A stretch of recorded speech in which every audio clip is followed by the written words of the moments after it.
Hello students, मैं संजीव मिश्रा अपने YouTube channel पर आप सभी का हार्दिक स्वागत करता हूं।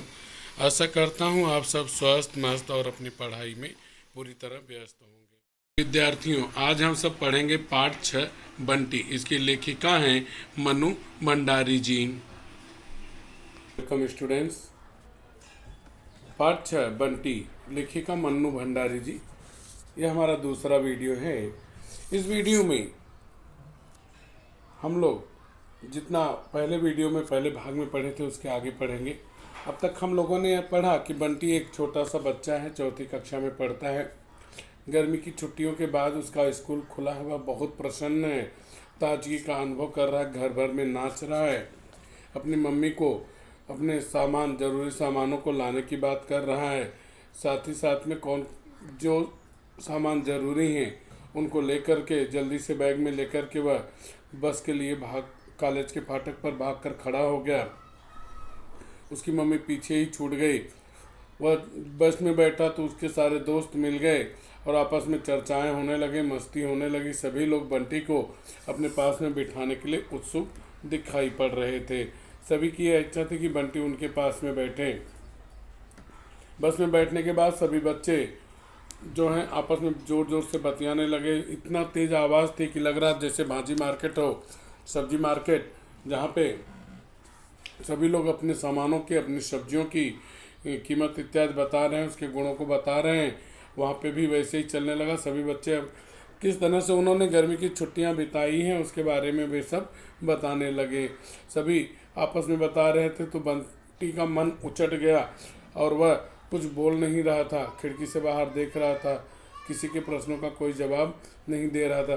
सभी बच्चे बता रहे थे कि उन्हें इस गर्मी की छुट्टी में कौन कौन से उपहार मिले, वे कहाँ कहाँ पर घूमने गए। कोई दिल्ली गया, कोई मंसूरी गया, कोई कुतुब मीनार देखने के लिए गया। लेकिन बंटी दोस्तों को बहुत पूछने पे बताता है कि वह पूरी छुट्टी भर यहीं पर रह गया और कारण भी बताता है कि उसकी मम्मी ने खस, एक घास होती है, एक प्रकार की का घास फूस है, उसके पर्दे बनाए हुए थे जिससे उसका घर ठंडा बन गया था और मंसूरी से भी ज़्यादा ठंडा लग रहा था, इसलिए उसे बाहर जाने की कोई ज़रूरत नहीं पड़ी। और इसके बाद में वह उनकी बातों से बचने का प्रयास करने लगा। उसे लगा कि जैसे कोई उसकी बात को समझने की कोशिश नहीं कर रहा है और ये बच्चे जो बातें कर रहे हैं सब बचपने की बात कर रहे हैं, किसी के भीतर भी कोई समझदारी नहीं है नहीं है। वह अपने मित्रों का नाम लेता है। उसके मित्रों के नाम विभू, कैलाश, दीपक और टॉमी हैं। उसे लगता है कि जैसे उसके दोस्तों में कोई समझ नहीं है। यहाँ तक हम लोगों ने पिछले वीडियो में अपने पढ़ा हुआ था। अब हम लोग उसके आगे पढ़ेंगे।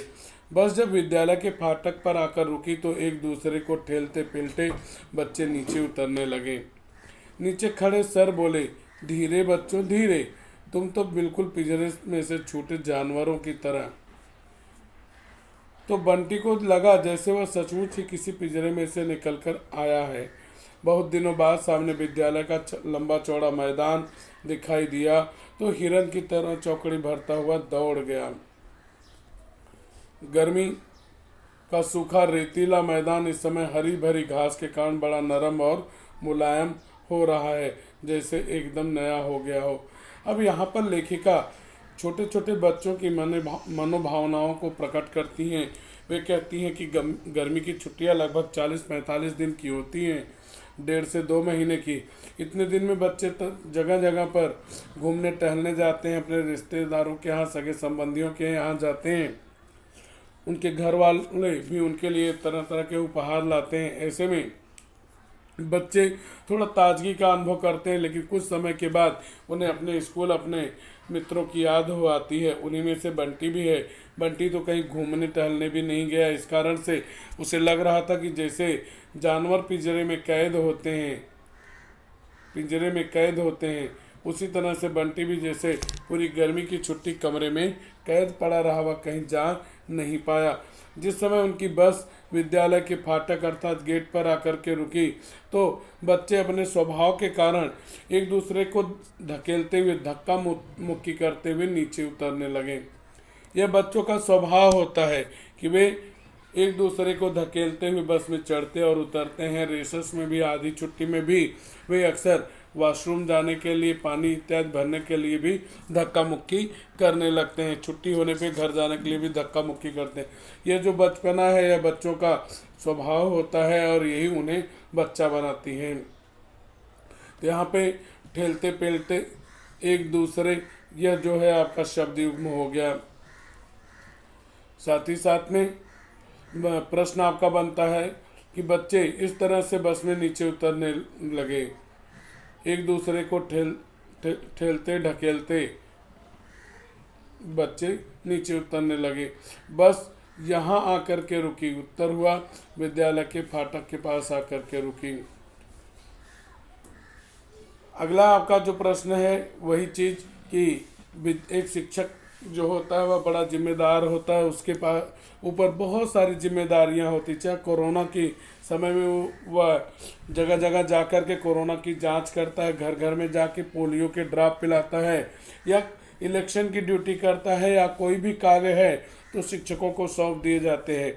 वैसे ही शिक्षक अपने विद्यार्थियों के लिए हमेशा सजग रहते हैं कि शिक्षकों को मालूम है कि गर्मी की छुट्टियां खत्म हुई है, बच्चे अब स्कूल में आएंगे तो एक बार उनमें जोश होगा, उत्साह होगा, खुशी होगी। इस कारण से वे धक्का मुक्की कर सकते हैं, किसी बच्चे को चोट न लगे। इसलिए जब बसें आती हैं तो वहाँ बस के गेट के सामने शिक्षक खड़े रहते हैं और बच्चों को हिदायत देते रहते हैं कि अनुशासन का पालन करो, आराम से उतरो, धक्का मुक्की मत करो। ऐसे में जो शिक्षक, जो सर वहाँ पे खड़े थे, उन्होंने बच्चों से निवेदन किया, उनको समझाया कि धक्का मुक्की मत करो, तुम्हारा यह जो व्यवहार है यह ठीक वैसा ही है जैसे बहुत दिनों से कोई जानवर हो, वो पिंजरे में कैद किया गया हो और अचानक से उसे बाहर निकाल दिया गया हो। जैसे पिंजरे में कैद जानवर बहुत दिनों के बाद जब पिंजरे में से बाहर निकलता है वह सरपट भागता है, वह रुकता नहीं है। उसी तरह से विद्यार्थी भी भाग रहे हैं, बसों से बाहर निकल के भाग रहे हैं और तुरंत अपनी कक्षाओं में बैठना चाहते हैं। यहाँ पे अगर हम देखें तो यह आपका योजक चिन्ह या संयोजक या विभाजक चिन्ह कहलाता। 3 नाम है। यह जो उल्टे चिन्ह दिख रहे हैं ऊपर और नीचे के, ये दोहरे अवतरण चिन्ह है। यह आपका अल्प विराम है, यह विस्मयादि बोधक चिन्ह है। और यह चिन्ह जो है यह आपका कहलाता है पूर्ण विराम। शिक्षक की बात को सुनकर के बंटी को ऐसे ही लगा कि जैसे वह सच में एक पिंजरे में बंद किसी जानवर की तरह था, किसी प्राणी की तरह था। जैसे प्राणी बहुत दिनों से, जानवर को एक पिंजरे में कैद होने के बाद अगर छूटता है तो बहुत तेज भागता है, वैसे बंटी भी गर्मी की पूरी छुट्टी अपने घर में ही कैद रहा, कहीं बाहर नहीं गया। आज बहुत दिनों के बाद उसे बाहर निकलने का मौका मिला। उसे लग रहा है जैसे कैद खाने से वह बाहर निकल आया है। बस से उतरकर बंटी ने बहुत सारी चीज़ें देखी। उसने देखा कि उस सामने विद्यालय का लंबा चौड़ा मैदान है। जैसे कि जंगल में पहुंचने पर हिरन जंगल को देख कर के, वहाँ की हरियाली को देखकर चौकड़ी भरता अर्थात तेजी से दौड़ने लगता है।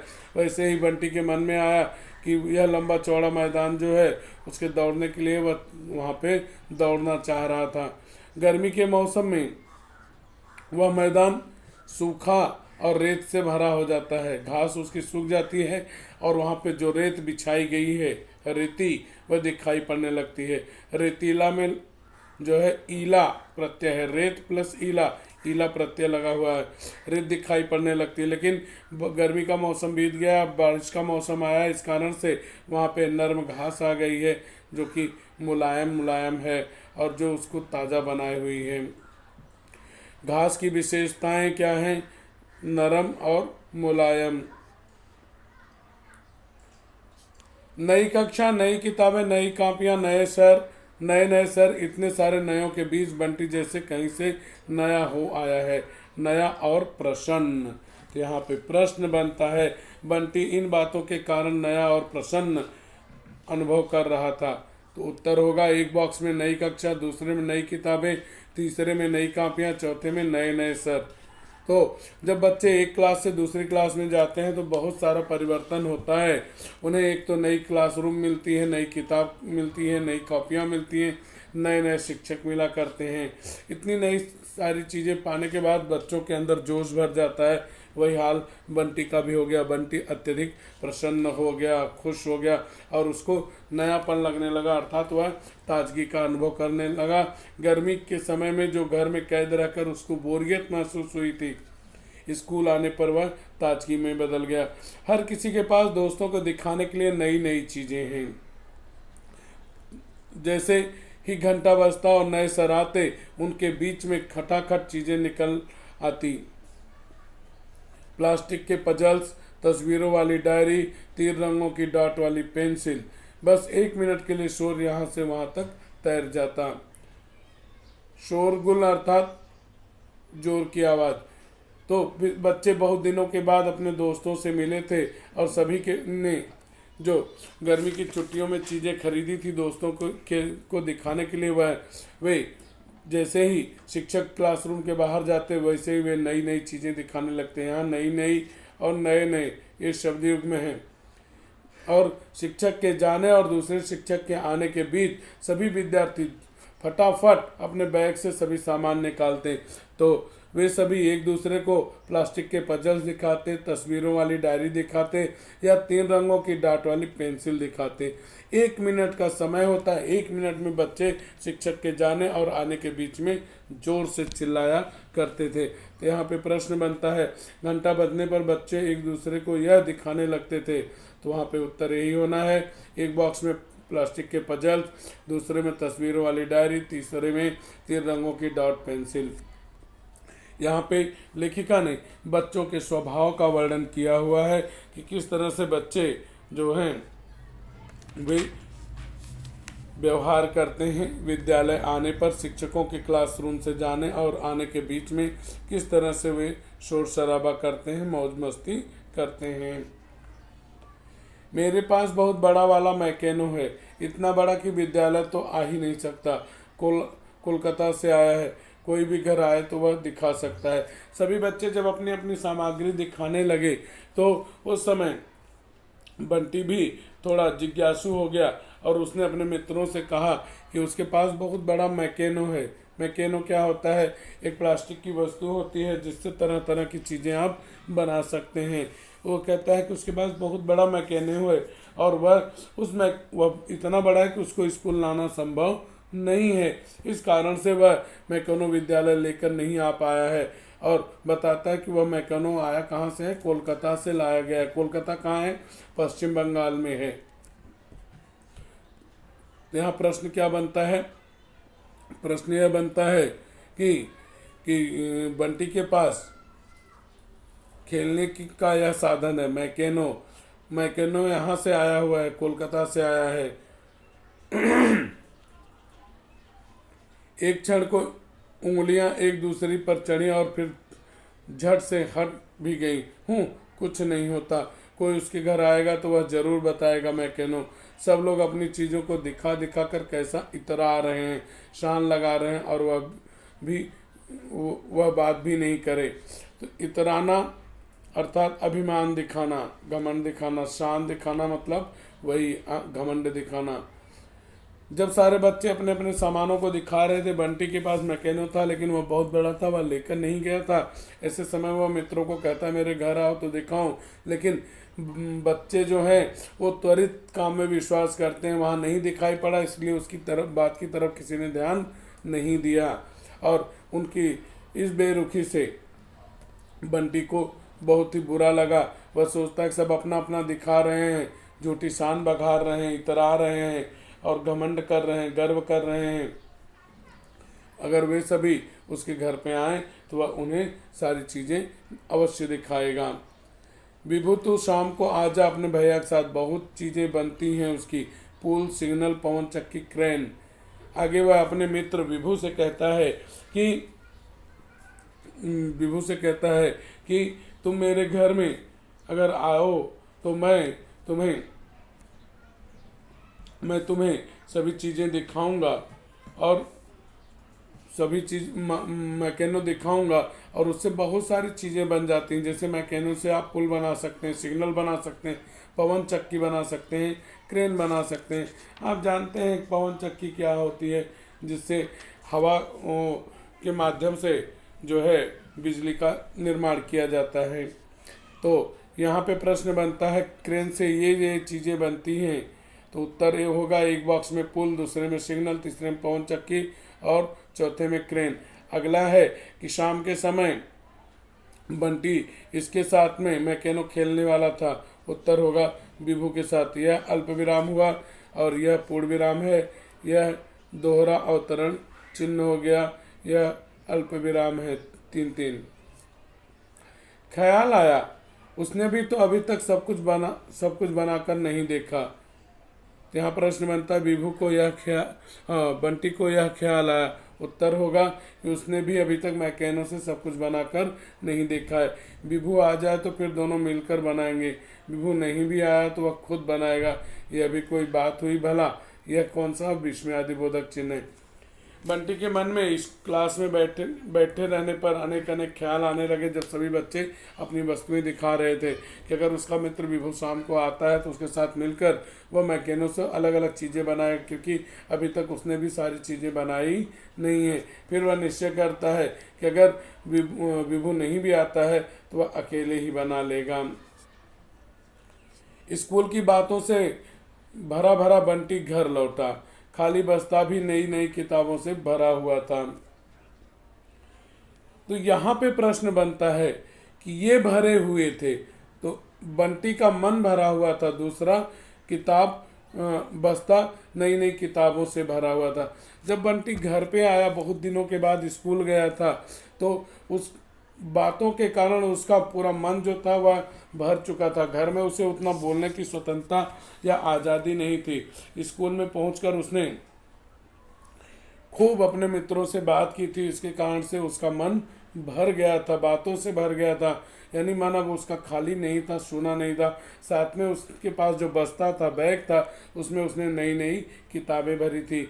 नई नई यहाँ पे शब्द युग्म हुआ।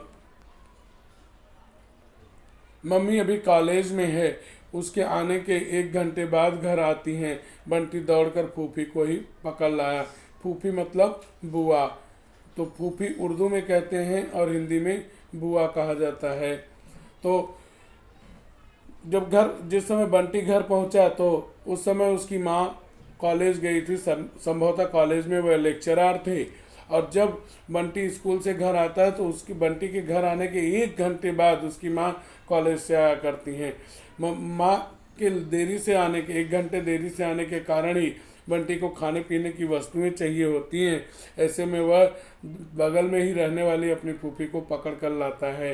यहाँ प्रश्न बनता है बंटी दौड़कर फूफी को ही अपने घर में पकड़ लाया, कारण लिखिए। तो उत्तर होगा कि बंटी की मम्मी कॉलेज में थी, उनके आने के 1 घंटे बंटी के घर आने के 1 घंटे बाद ही घर आती, इस कारण बंटी दौड़कर फूफी को ही पकड़ लाया।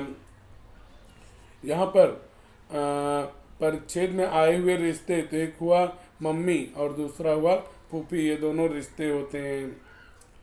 अच्छा, एक बार इस बस्ते को तो उठाकर देखो। यहाँ पे देखिए अल्प विराम है और यह दोहरा अवतरण चिन्ह और यह पूर्ण विराम है। क्या है बस्ते में? बंटी के चेहरे पर संतोष और गर्व भरी मुस्कान फैल गई। चलो हटो, और फिर खट से बस्ता उठाकर सैनिक की मुद्रा में 4-6 कदम चला। सैनिक का समानार्थी होता है सिपाही। मुद्रा यानी भाव भंगिमा में, एक्सप्रेशन में जिसे आप कहते हैं। 4-6 कदम चला, 4-6 शब्द युग्म है। और फिर बोला रोज ले जाना पड़ेगा, अभी तो ये बाहर और पड़ी हैं। 4th क्लास की पढ़ाई क्या यूं ही हो जाती है? बहुत किताबें पढ़नी पड़ती हैं। फिर एक एक किताब निकालकर दिखाने लगा।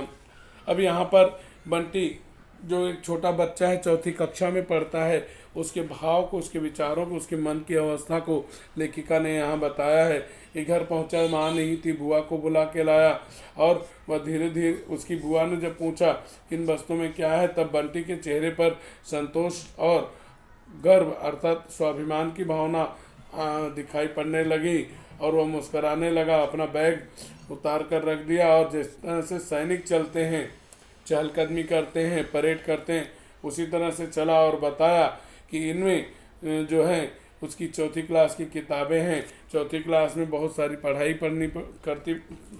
करनी पड़ती है, तब जाके बच्चा पास होने लगा। उसके बाद वह उत्सुकतावश जिज्ञासावश अपनी बुआ को एक एक किताब दिखाने लगा। तब यहाँ पे आपका यह प्रश्न बनता है, प्रश्न यह है कि चौथी क्लास की पढ़ाई के विषय में बंटी ने अपनी फूफी को ये बातें बताई। तो यहाँ पे देखेंगे तो यहाँ से उत्तर शुरू हो जाता है और वह होगा कि ये किताबें जो है रोज़ पढ़ने के लिए स्कूल ले जानी पड़ेंगी। दूसरा, आगे चौथी क्लास की पढ़ाई क्या यूँ ही हो जाती है आगे कि बहुत किताबें पढ़नी पड़ती हैं तब चौथी की पढ़ाई पूरी होती है। एक एक यहाँ पे देखेंगे तो शब्द युग्म हुआ, 4-6 शब्द युग्म हो गया। बच्चों की मनोदशा का वर्णन लेखिका ने यहाँ बहुत सुंदर ढंग से किया है। यह इतिहास की है, कब कौन सा राजा हुआ, किसने कितनी लड़ाइयाँ लड़ी, सब पढ़ना पड़ेगा, समझी।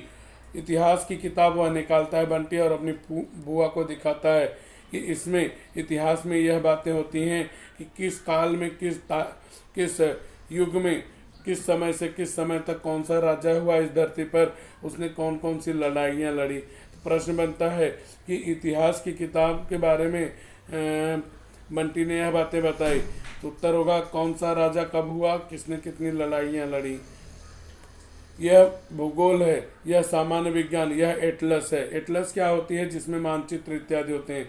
पहचान सकती हैं, लो अपने देश को भी नहीं पहचानती, देखो यह सारी दुनिया का नक्शा है, कहकर बंटी हंसने लगा। तो आप जानते हैं एटलस में नक्शा होता है अपने देश का, विदेश का, अपने देश के राज्यों का।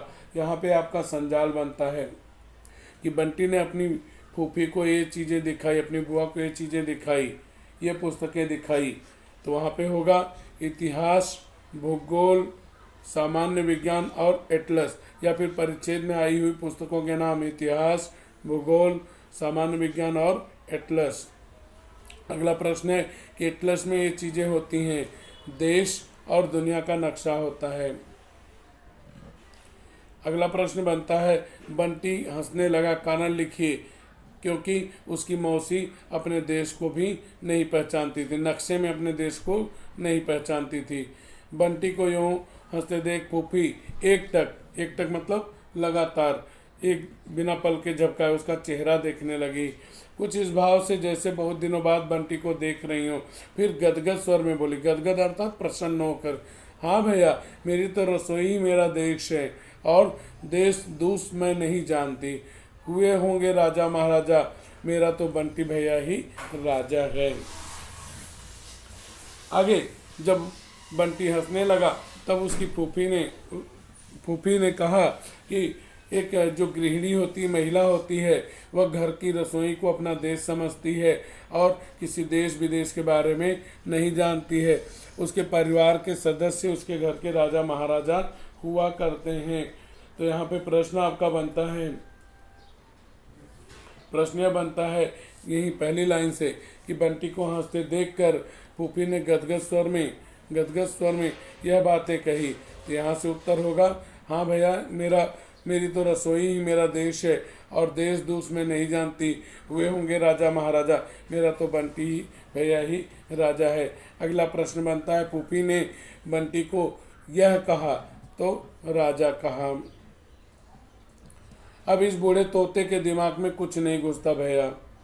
बूढ़े तोते अर्थात अपने लिए बूढ़े व्यक्ति को यहाँ बूढ़ा तोता कहा, अपने दिमाग को तोता कहा है। तुम काहे मगज मार रहे हो? मगज मारना, मगज मतलब बुद्धि, मगज मार रहे हो यानी बिना मतलब के बुद्धि का प्रयोग कर रहे हो। चलो हाथ मुंह धोकर कुछ खा पी लो, मुंह तो देखो भूख और गर्मी के मारे चिड़िया जैसा निकल आया है। फूफी बाद में अपने बंटी को समझाती है कि अब इन सब चीज़ों को छोड़ो, क्योंकि मैं पढ़ी लिखी नहीं हूँ, बिना मतलब की बुद्धि का प्रयोग मत करो। अब हाथ मुंह धो लो, क्योंकि दिन भर स्कूल में चहलकदमी की हो, मौज मस्ती की हो, जिसके कारण गर्मी के कारण भी और भूख के कारण भी तुम्हारा चेहरा जो है चिड़िया के जैसा सूख गया है। बंटी खाता जा रहा है और उसका उपदेश भी चालू। उपदेश मतलब ज्ञान, शिक्षा। तुम कहती थी ना फूफी कि रात दिन भगवान रात दिन भगवान करते हैं, पानी भगवान बरसाता है, सब झूठ। सामान्य विज्ञान की किताब में सारी सही बात लिखी हुई है, अभी पढ़ी नहीं है, जब पढ़ लूँगा तो सब तुम्हें बताऊंगा। वो तो यहाँ पे आपका प्रश्न बनता है कि सामान्य विज्ञान की पुस्तक में बंटी कौन कौन सी बातें पढ़ने वाला है। तो यहाँ पे पढ़ने वाला है कि रात दिन भगवान, रात दिन धरती पर किस तरह से होते हैं, उन्हें कौन करता है, पानी कहाँ से बरसता है और कैसे बरसता है, उसे कौन बरसाता है।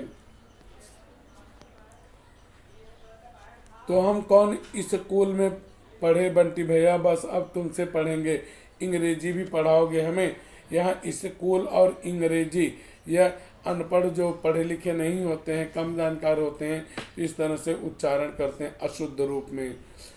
तो एग्जाम में आ सकता है कि इनको शुद्ध रूप में लिखो, तो यहाँ ई हट जाएगा, पूरा स का आधा स। अंग्रेजी में आप जानते हैं कि यहाँ से र हट जाएगा और नीचे लग जाएगा एक ही मात्रा ग पे। बंटी फिर खी खी करके हंस पड़ा। खी खी करके हंसना अर्थात जोर से हंसना। फूफी और अंग्रेजी, और फिर फूफी जितनी भी बातें करती रही, बंटी हंसता रहा, खिलखिला कर फूफी उसे देखती रही गदगद होकर। खिलखिला कर मतलब प्रसन्न होकर।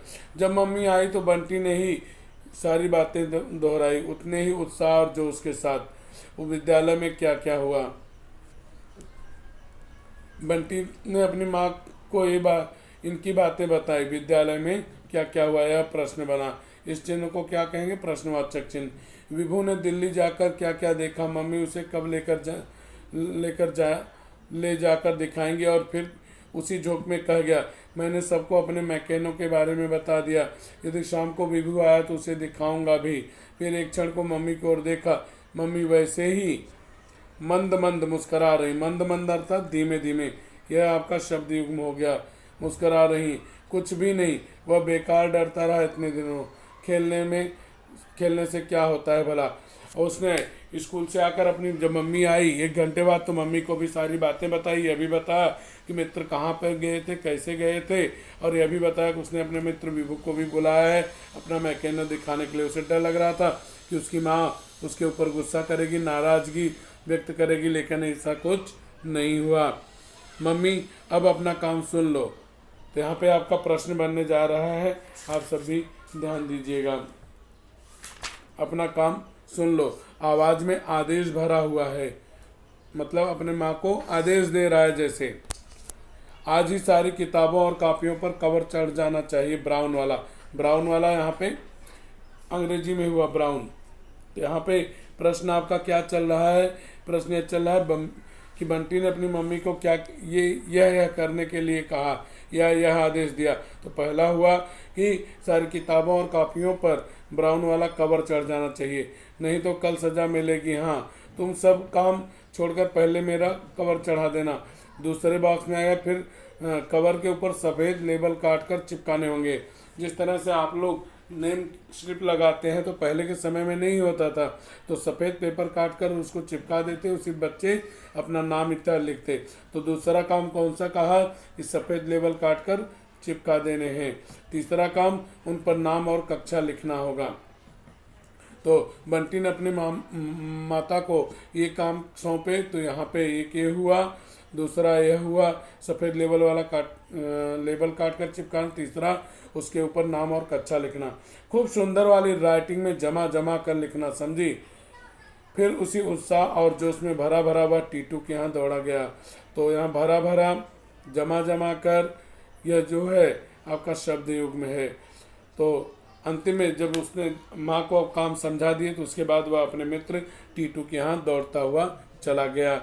इस तरह से लेखिका ने यहाँ पे एक छोटे से बच्चे की मानसिकता, विद्यालय जाने पर गर्मी की छुट्टी के बाद छोटे से बच्चे को कितनी खुशी मिलती है, किताब कॉपियाँ इत्यादि देखकर कितनी प्रसन्नता होती है, उसका उल्लेख किया है। आशा है कि आप लोगों को यह वीडियो मेरा पसंद आएगा। बच्चों, अगर आपको मेरा पढ़ाना अच्छा लगा तो वीडियो को लाइक कीजिए, चैनल को सब्सक्राइब कीजिए और वीडियो शेयर कीजिए तथा कमेंट बॉक्स में कमेंट कीजिए कि आपको मेरा पढ़ाना कैसा लगा।